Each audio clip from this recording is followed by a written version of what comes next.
এই যে আমি আজকে ছাদে চলে এসেছি। এই যে কত জামা কাপড় নিয়ে যাব, সব জামা কাপড় মেলে দিয়েছি।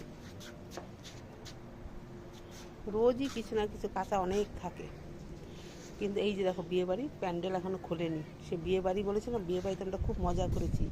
আজকে সে বিয়েবাড়ির বউ ভাতের নিমন্ত্রণ আছে, কিন্তু আমি বলেছি আমি আর যাব না, আমার ছেলের বউকে পাঠাবো। বিয়েবাড়িটা অনেকটাই দূরে, ঠান্ডা লাগবে। ঠান্ডা পড়েছে আজকে, ভালোই হাওয়া দিচ্ছে, প্রচুর ঠান্ডা পড়বে, এই জন্য আমি আর যাবো না, ছেলেকে আর ছেলের বউকেই পাঠাবো।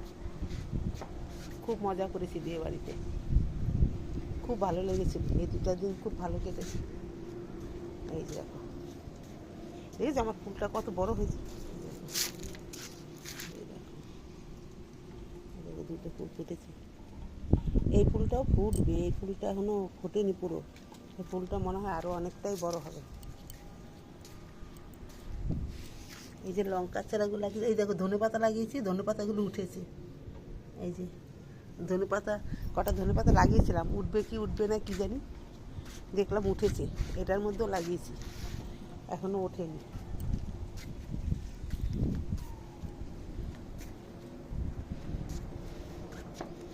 বিয়েবাড়িতে যেতে খুব ভালোই লাগে, খুব মজা করেছি বিয়েবাড়িতে।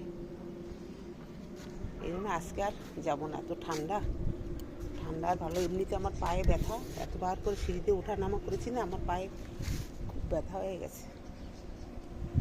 আজকে দিলাম রেস্ট, এই জন্য আজকে যাবো না। আবার পাঁচতলা উঠেছি অনেকবার। সারাদিনের নিমন্ত্রণ ছিল তো, সারাদিন খাওয়া দাওয়া করেছি, অনেকবার করে পাঁচতলায় উঠেছি। পা দুটো খুব ব্যথা হয়ে গেছে, এই হাঁটু ব্যথা, এখন আর হাঁটতেই পারছি না, এত ব্যথা হয়ে গেছে। যাক বন্ধুরা, আজকের মতো এই পর্যন্ত রাখি। শুভ দুপুর।